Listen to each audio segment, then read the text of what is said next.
What up, B Squad? It is your boy JB, and we are here today, you guys, with another review for Love After Lockup, Season 6, Episode 13. The episode is titled Positives and Negatives. Now, before we go ahead and get into it, if you guys are watching this video or any other video on the channel, if you guys aren't subscribed yet, then I need you guys to do me a solid favor and stop taking me out on this date and having me pay for it at the end of it. You guys know the routine. You can do me that favor by liking the video, subscribing to the channel, turning on your post notifications, and also by sharing the video, you guys. And with that out of the way, without further ado, let's go ahead and discuss Love After Lockup. Actually, this is Life After Lockup. Let's get into it, shall we? All right, you guys. So, as I stated, in the previous two videos, Bianca and Daniel, we won't really be just talking about them. I'll put a little sprinkle of Bianca and Daniel in my reviews, but it ain't gonna be that much because I eventually tuned them out. And that's what I did in this episode as well. Because Bianca got a call from Daniel's PO, and she was telling the PO how they're not getting along with each other. And Daniel, remember, I told you in the last review that Daniel had to go to another city because of a case he had against him for robbing the Walmart.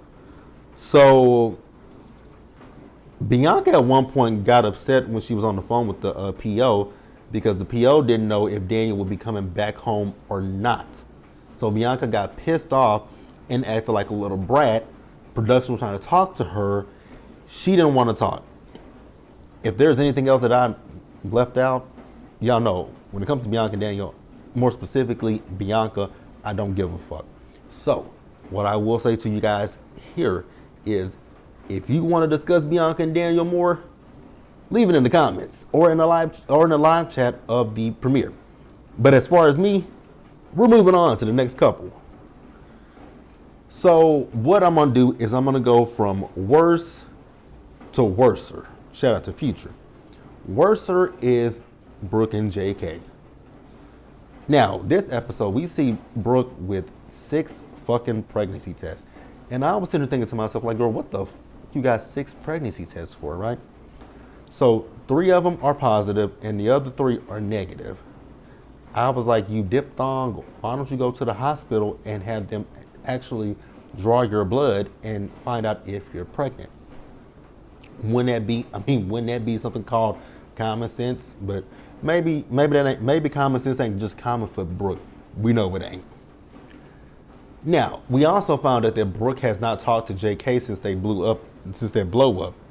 Girl, he wouldn't be able to talk to me ever again. That man continuously calls you a bitch. But hey, maybe you like being called a bitch. I don't like being called a bitch. Let's just be real. Now, if it's my friends calling me, if my friends call me a bitch, a hoe, anything like that, lovingly, I take it because it's my friends, right? But if it's somebody I'm in a relationship with, we may joke with each other. But don't never get to the point where you get serious and be like, you stupid ass bitch. Who's a stupid ass bitch, ho? Because we gonna be scrapping with each other, right? So Brooke, when I tell y'all, Brooke is like so annoying to me. So Brooke is talking to her mama, right? And Brooke is telling her mama everything. I know her mama gotta be like, I raised a dumbass. Yes, ma'am, you absolutely raised a dumbass, right? So now I gotta tap Mama and Brooke on the shoulder real quick, because Brooke is talking about the fact that JK hasn't talked to her boys. Hello, over here. Pick me. I'm actually been to pick me for once, like literally pick me, because I got something to say. Tap me in. Okay, let's go. Now, Mama and Brooke. Let me say this loud and clear to both of you two. JK is not those boys' father. Why do y'all have this mindset that JK is supposed to reach out to her boys? Would it be nice for him to reach out to her boys and talk to them? Yes, it would be. But at this particular moment, he ain't talking to Brooke. He ain't fucking with Brooke. So why the do y'all expect for him to have anything to say to her kids that are not his? And Brooke, why would you want him to say it? Like, if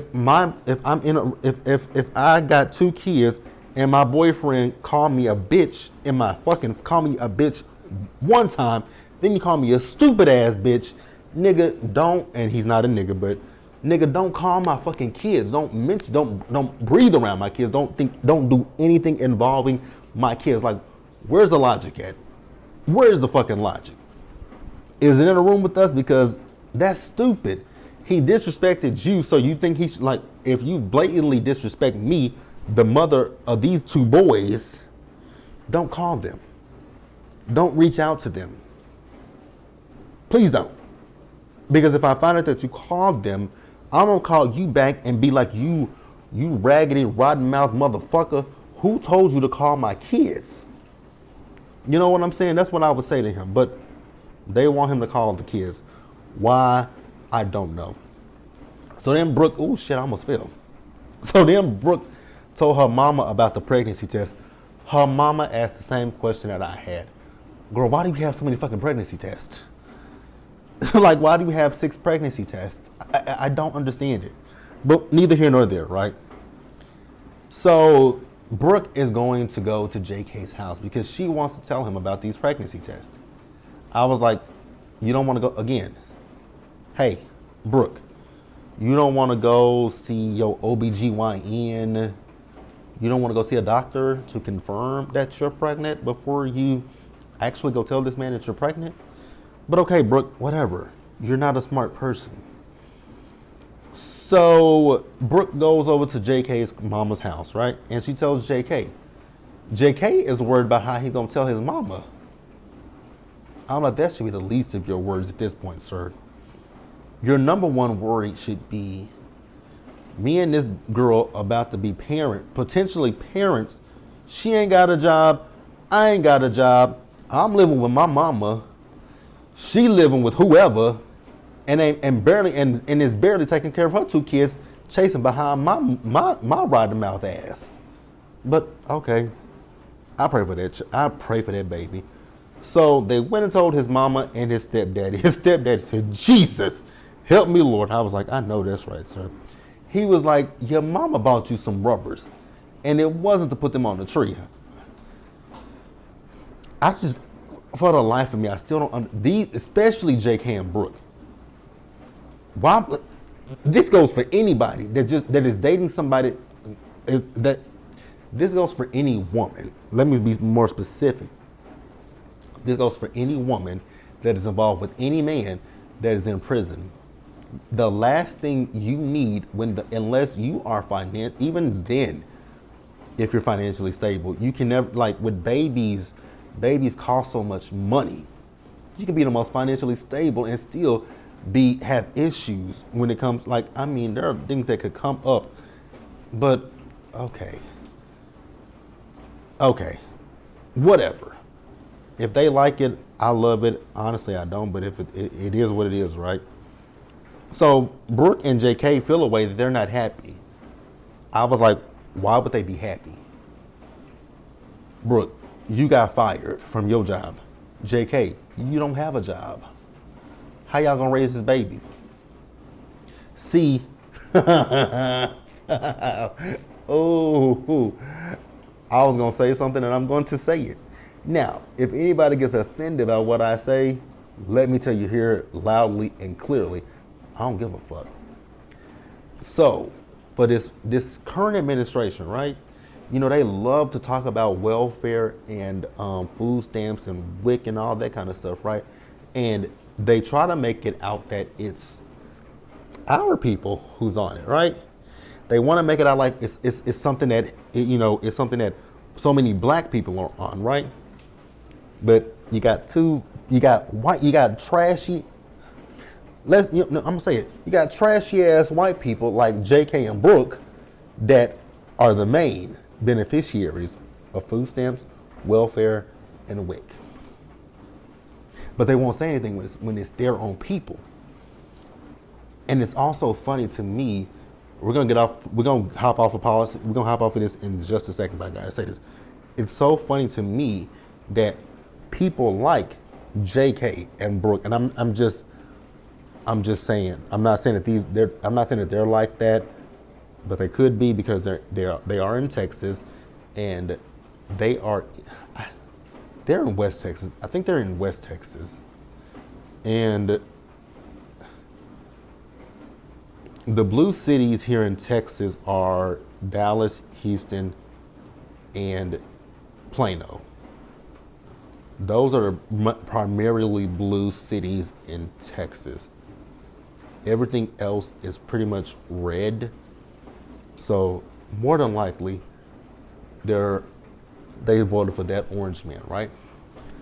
But it's people like them who think they're better than people like us, right? They think they're better than us because they're this and not this. But your wallet says you're not this, you're this. And that's it. We can move on. Moving on to the next couple, you guys. So the next couple, Justine and Michael. These two financially illiterate people. I just don't know what to say when it comes to these two. Financially illiterate.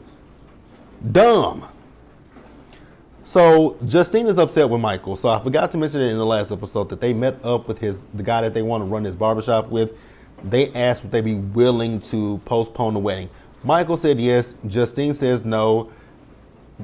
First of all, I don't know where y'all getting like Michael's talking about $100,000 with this barbershop. She talking about $60,000-$80,000 with this fucking wedding. Where y'all getting that money from? Where y'all come up with this money? Montana Mills ain't bringing that in. Them shoes ain't bringing that in. That rental business ain't bringing that in, and that credit business ain't bringing that in. Where the fuck y'all getting that money from? Y'all do know that Uncle Sam, the IRS, all of them. Never mind.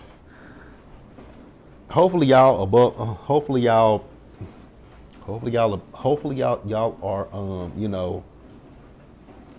faking the funk. Cause I'm trying to think of a nice way to say it, but hopefully y'all faking the funk about this bullshit that y'all doing, because the way y'all living, it don't scream that the way y'all live, it don't scream that y'all got 100,000. It don't even scream that y'all got 80,000. Bitch, don't even scream that y'all got 1,000. Let's be real about the situation. It don't scream y'all got $1,000 to rub together. And I'm just being honest. But hey, whatever. Do y'all. But y'all are getting on my nerves. Period, point blank. Y'all also getting on my nerves when it comes to y'all talking about Michael's daughter and this fight. That's getting on my nerves too. Why y'all putting her business out on Front Street like that? But okay, whatever. Justine and Michael, y'all also both childish as fuck. Like that argument that y'all had with each other, so petty and so childish. So Michael talked to his mom about Justine, right? And his mama thinks that they need counseling. They need financial counseling. They need to go talk to a financial planner. Go talk to a financial planner. Because go talk to a financial planner, please and thank you. That's all I'm asking from you two. Go talk to a financial planner, because it just sounds like everything with Michael is a get rich quick scheme that don't seem like it comes to fruition, because every season they're talking about money, and he's always talking about another business venture. Remember, like I said, when he got out of prison, it was them shoes that he was talking about. We ain't heard hide nor tail of them fucking shoes since he's been out. Then after that, he was going to, he wanted to do that Montana Mill stuff. Now, I do know that they released a song last season after the season finale. Where that song went to, I do not know. Do I think it charted? Absolutely not. And that's no offense to either one of them. Justine, now this is gonna come off shady. Justine sounded better on that song than Michael. Just gonna put that out there. But yeah, everything seems like a get rich quick scheme with y'all. So y'all don't need counseling. Y'all do need counseling, but y'all need to talk to a financial planner. Go do that. Like, go talk to a financial planner about the logistics of running a business, a barbershop, a car rental company. And I worked in car rental, and I know that is expensive as hell. The maintenance and the upkeep of a rental vehicle, and then you talking about luxury rental, that's even more expensive. That's even more expensive because I remember, like with our cars, I used to work for Hertz. The upkeep of them fucking vehicles was expensive as hell, and we had the oh my god, the good thing with Hertz and stuff like that is they have business accounts with, like local car washes, Pep Boys, or whatever, people who do oil changes, routine maintenance on the car,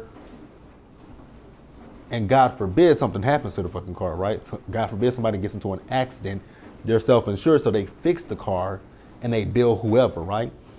Or the car breaks down, So, yeah, go see a financial planner. That's all I gotta say. Moving on to the next couple. Oh God, why did I not talk about these people after JK and Brooke? Courtney and Will. Y'all, Courtney and Will are right up there with Bianca and Daniel. So she's unhappy about this halfway house that she's in. I was like, you wouldn't be so unhappy with this halfway house if you followed the rules. But you didn't follow the rules, so you get what you get and you don't pitch a fit. Shout out to my friend Misha for that one. Like, girl, what the fuck? Never mind. So then she called Will. Once again, she's victimizing herself. I was like, oh my God, this girl is insane. Ma'am, you're making it as if Will is the one that put that GMB, GHB, GTB, whatever the hell it is in your fucking room, right? So they're talking. And they're having this whole conversation. And Mark is standing right there beside her. I said, I know you fucking lying. So she's at Mark's place. I was like, ma'am, you really are playing with this man. Do I care? No. Moving on, you guys, because I'm sorry, I don't care. I don't care enough about these two. So let's move on to Leticia and Keith. Now, this was an interesting story. So Keith has kids, right? One of his kids is with DCSF, right? Now they didn't say why he's with DCSF, but something happened. They came in, they took him, right? So Leticia and Keith's dad are at an attorney's office and they want some help with this, right? And I was thinking to myself, I don't necessarily think that the state would give Keith his son. And here's why. Because I was literally thinking about this. Leticia was asking about her court case. I was like, I don't think your court case is nearly as bad as the fact that Keith was in prison. So Keith is not stable. Number one, Keith has no stability. Keith just got out of jail. Yes, you have some kind of stability, but Keith doesn't. And I don't see the courts giving a man that was just recently released from prison, yes, that's his son. I don't see them courts giving him his child. And that's exactly what the attorney said, right? Like the courts would have more concern with Keith than her. I was like, exactly. I mean, that's common sense. But hey, whatever. The lawyer did tell me this is a complicated issue. I was like, I could have told you that, right? So then I remembered that Leticia's daughter, her youngest daughter, calls Keith her dad. But I didn't realize how confused that baby was until this episode. And I was like, this is why I don't like when people do shit like this when it comes to their kids. Because her daughter knows that Keith is not her oldest sister's dad, right? But then she says, is he my biological dad? Now, granted, I know Leticia said that her daughter's father is not in her life. And that's terrible, and I hate that, right? But why does your child think that Keith is her father? Like, you should have made the distinction when she started calling him dad and said, you know, Keith is not your biological father. And you should have said to her before she got so invested with Keith, you can call him, for right now, let's call him Uncle Keith, right? Until, you know, he gets out of prison, we're around him a little bit more, and we can get a good feel for it. Which I'm not saying that Keith is a bad guy. I'm just saying Like that's like the same way I feel about somebody else did it, and I can't remember who it was.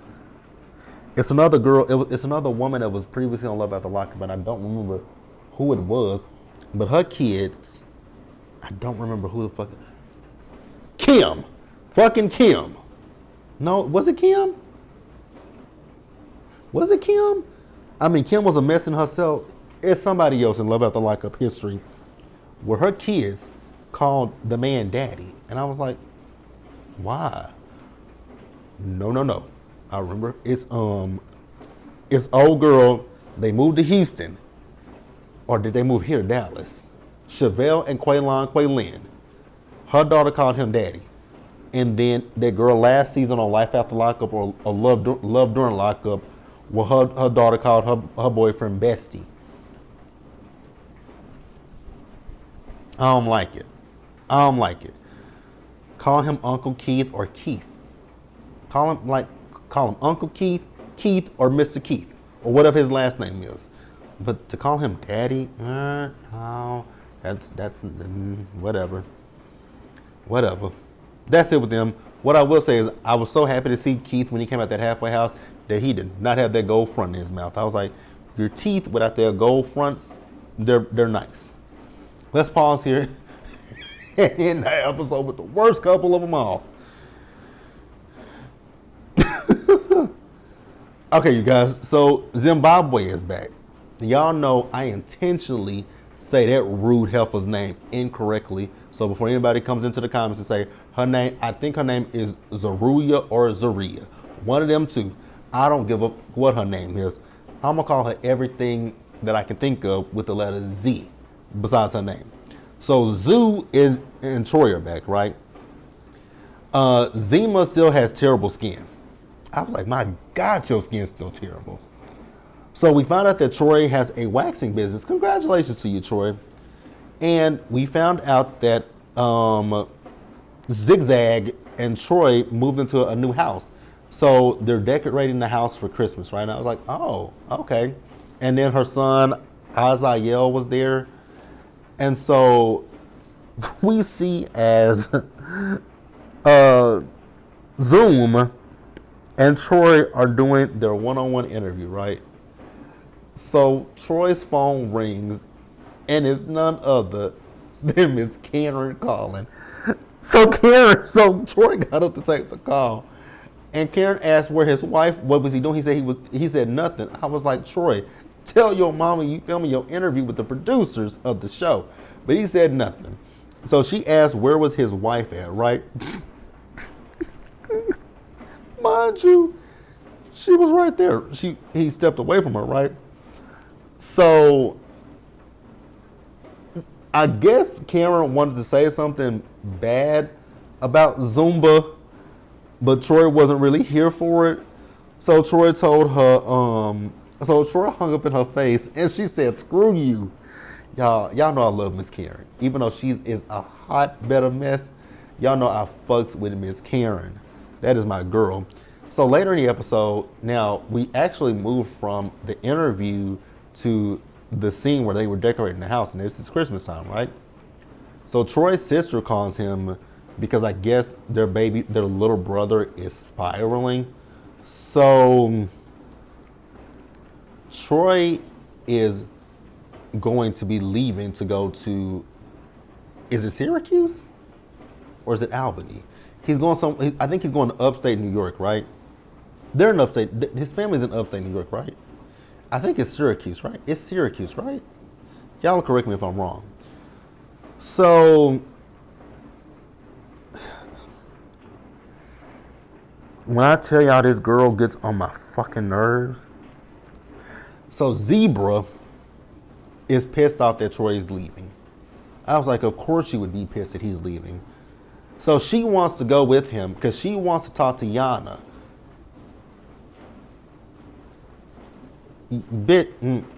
No. Yana, if you talk to this dumbass girl, because I still don't think she like your child. That's just my personal opinion. Y'all will tell me what you think and what you feel, right? So she fixed Troy breakfast. Bitch, you're rude. So Troy told her the food was good, right? She said choke on it. I said, well, goddamn. Like, the fuck? Is it that deep? Like, what your insecure ass think is Troy's gonna go to wherever, I think it's Syracuse. I could be wrong. But what your insecure bumpy skin ass think is Troy's gonna go up there, fuck with Yana. Troy, listen to me loud and clear. If you go around Yana, definitely fuck Yana. Give it to her good. I don't care. Do a Shannon Sharp and accidentally go live while you with Yana so that this heifer, Zebra Stripes over here, can hear it. Because I don't like her. And I think she, and I really don't think she likes your child. Let's just keep it a buck with each other. I don't think she likes your child, baby Troy. But that's the episode. You guys, let me know what you think in the comment section below. Subscribe to the channel. Turn on your post notifications. Share the video, you guys. Until the next time, stay safe, you guys. Take care of yourselves. Wash your hands. Be blessed. And I'll see you guys in the next video, you guys. So, next up, I'm gonna do OC. I'm gonna do a pre-recorded video of OC. Then we're gonna go live for this past week's episode of OC. Go live for Real Housewives of Miami. And I got a pre-record. I'm gonna do a pre-recorded video of Rated or Love. That may be a short card. That may be a card video, and it may be very short. But I'll see you guys for that. And so until then, bye guys.